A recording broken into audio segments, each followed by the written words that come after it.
Defense Secretary General asserts that the operation of getting rid of chemical weapons in Syria continues easily through the full cooperation of the Syrian government.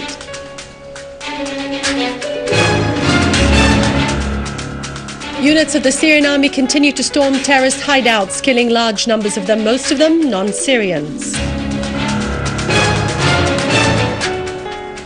A comprehensive national plan throughout the country is put into action to save children with vaccines against polio.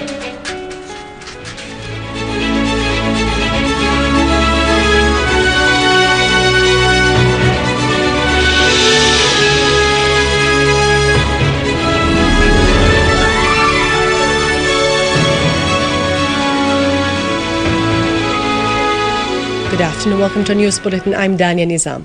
In an interview with the Turkish TV channel Olusal, the Prime Minister asserted that Syria was advancing towards victory against terrorism in all its types and launching pads. Mr. Al-Halaqi pointed out that Erdogan's government turned Turkey into a party in the aggression on Syria through giving the terrorists shelter and logistic and financial support. He also asserted that many countries that joined the war on Syria were making new considerations. He asserted that Syria would go to the Geneva II conference and that any ideas agreed upon with the opposition would be put for referendum by the Syrian people.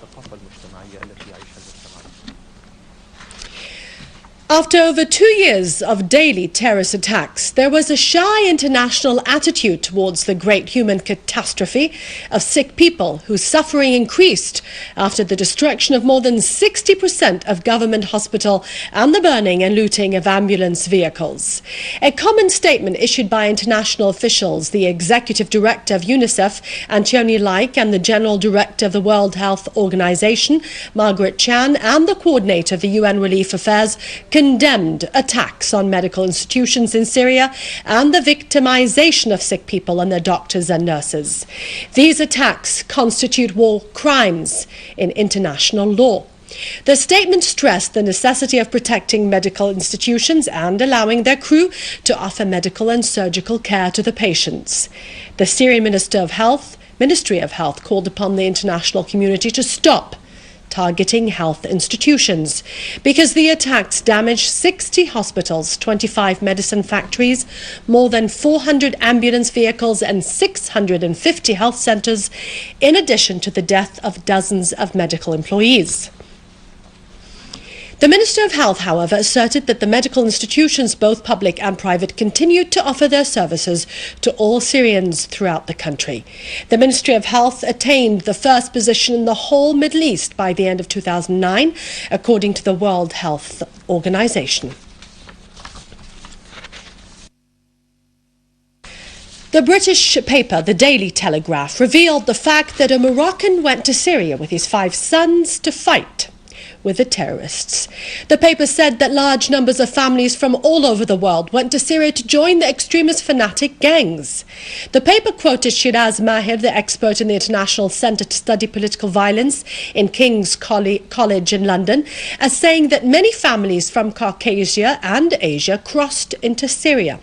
The coordinator of the EU against terrorism, Jill D. Kershaw, warned against the increasing number of fighters returning from Syria into Europe and constituting a real danger.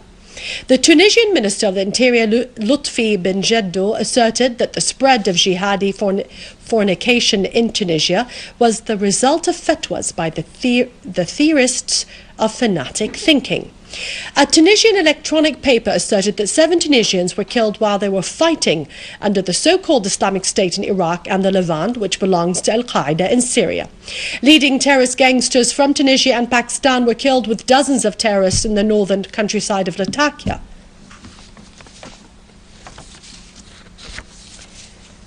In the countrysides of Damascus, Al-Nabik, Latakia and Aleppo, the Syrian army carried out intensive and successful operations in the eastern Ghouta. The army destroyed terrorist hideouts and killed many of them in those countryside and in the western highlands of Al-Zabadani in ambushes. To the south of Ennebek, the terrorists sustained heavy casualties during clashes that led to the destruction of their weapons and hideouts. In Aleppo, armed forces foiled a terrorist attempt to attack Al-Kindi hospital and the environs of the Aleppo Central Jail, destroying their hideouts and killing large numbers of them in Khan al-Asal and Handarat. In the Latakia countryside, the army defeated terrorist groups from Tunisia and Pakistan, destroying their weapons, which included large amounts of rockets and explosive devices.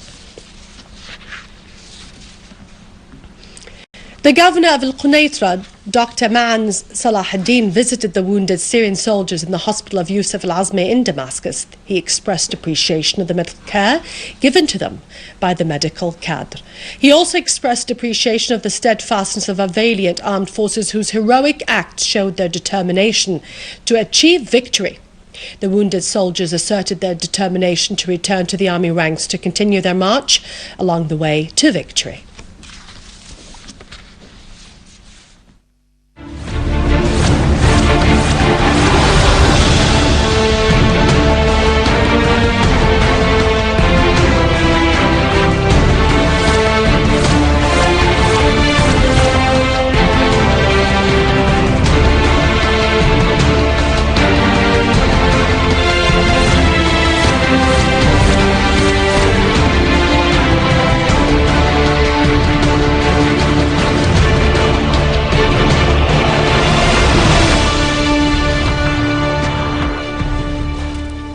The Secretary General of Ban Ki-moon stressed that getting rid of the chemical weapons in Syria is going on easily in cooperation with the Syrian governorate.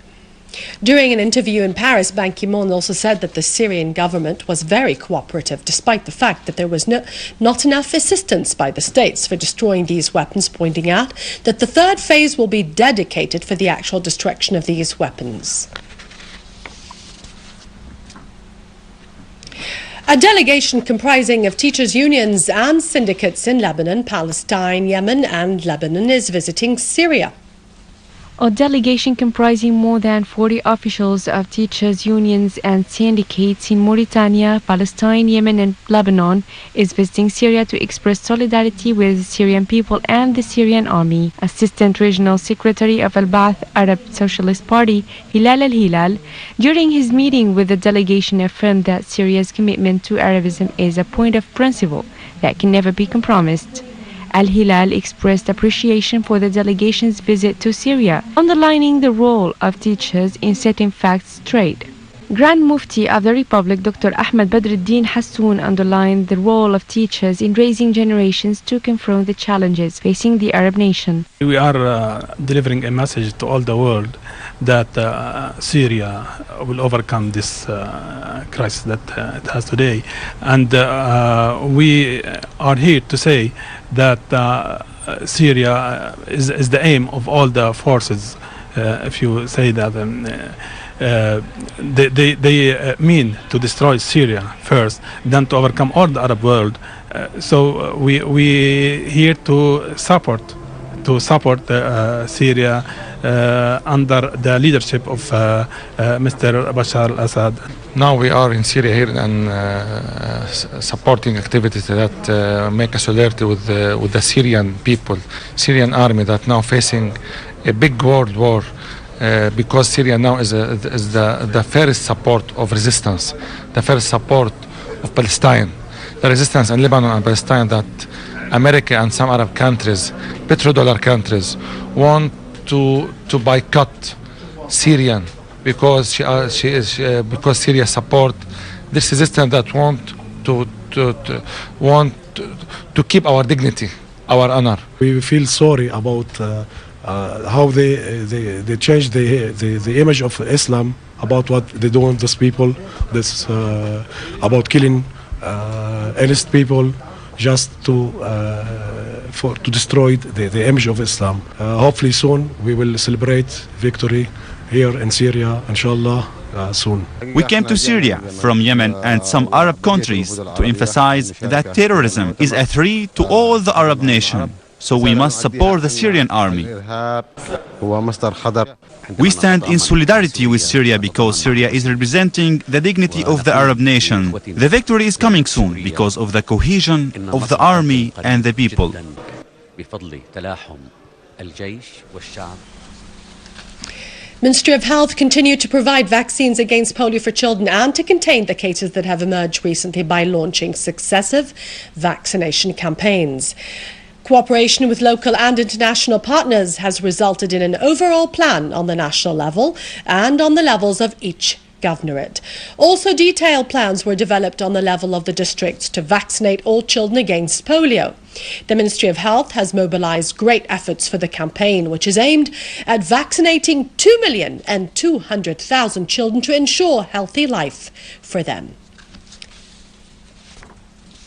The good thing is that the vaccines have been delivered to all governorates, so they have reached out, and these are the best vaccines that are in the market that has come to Syria, so we will be able to fight the virus. These are specifically targeted vaccines, good vaccines coming from Europe. And we are working with Ministry of Health, with SARC and other NGOs and community-based organizations to make sure that we are getting the vaccines across the country. So it's not only with the government areas, but also to the contested areas. And I'm impressed with the political support to see this as a non-political issue, but an issue to prevent children from being infected by polio. The most important thing is for media now to help to make sure that the parents get the message that they have to vaccinate their children, not only one time, but they have to come repeatedly with their children for vaccination. Assistant Minister of Social Affairs Wasim Dihni emphasised the importance of developing the legal environment for the work of the people with special needs in order to make them integrate in the society. During the celebration of the World Day for the People with Special Needs, Mr. Dihni pointed out that the current crisis has affected the people with special needs in particular, as many of their centres were systematically destroyed by the terrorists. Board Director of the Employment Opportunities Foundation pointed out that the last 10 years have witnessed global attention to small and medium enterprises, especially in rural areas.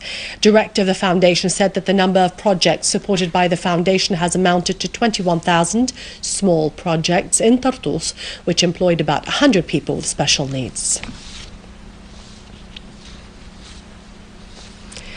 In Bahrain, Al Khalifa police dispersed Bahraini protesters in different areas ahead of Al Manama Dialogue International Forum on Security in the Middle East. Bahraini sources said that several clashes erupted between police and dozens of protesters in the villages of Al Sanabis, Al Draz, Al Sutra and Al Dia. Police dispersed the demonstrators by using tear gas and sound bombs. In the village of Sa, thousands of people took out into the streets to protest against the crackdowns on the opposition. The protesters held pictures of imprisoned opposition leaders and banners carrying messages to senior officials who will participate in the forum. With this, we end our news for today. Thank you for watching us. For more details about Syria and the region, you can view this bulletin again, and you can visit our website in English, syriaonline.sy. After the break, it's our economic and business news. God bless you all, and victory is Syria's destiny.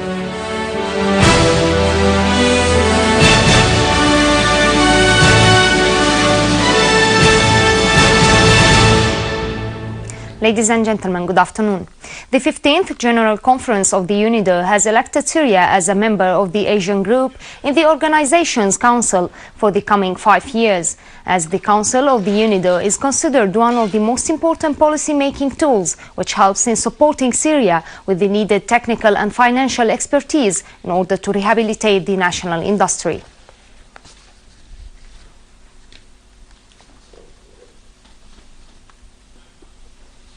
The Minister of Domestic Trade asserted that the ministry is working to reduce the prices of the basic needs and set the profits limit, in addition to enhancing the positive intervention outlets' role in the market.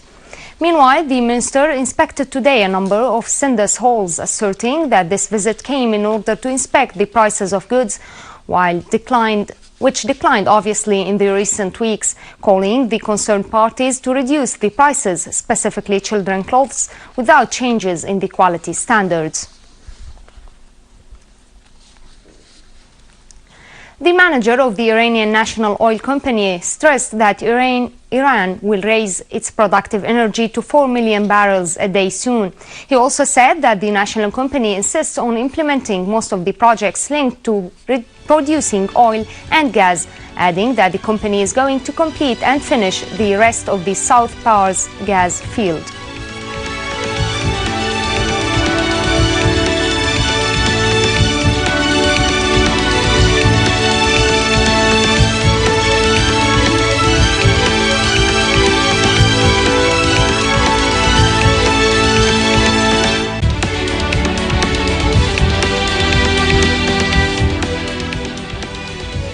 The consumer protection patrols have seized more than 3 tons of smuggled cooking flour in Al-Qahtaniya countryside of Al-Hasake, while the baker's owner were sent to be sued as the stolen flour was sent back to Al-Qamishli mines, in addition to a number of warrants registered by the consumer protect patrols against violators in order to protect the prices. The General Establishment of Textile Industries has issued a decision to reduce the yarn prices by 10%. The Director General of the establishment affirmed that the establishment works to prevent yarn smuggling into the neighboring markets that led to increase the yarn prices by 15% after adopting the official exchange rate. He also pointed out to the decline of the exchange rate, which led to reduce the yarn prices by 10%, so the current increase reached about 5%. The Syrian Company of Fuel showed that a committee has been set for the project of using smart card for distributing fuel and delivering the card to a number of establishments in order to start using it on the 15th of January 2014.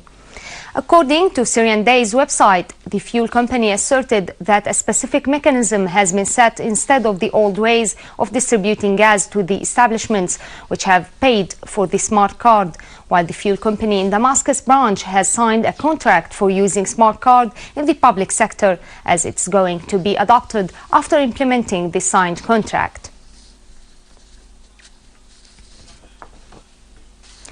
Ladies and gentlemen, this was our economic news for today. Thank you for watching. Goodbye. Have a nice day.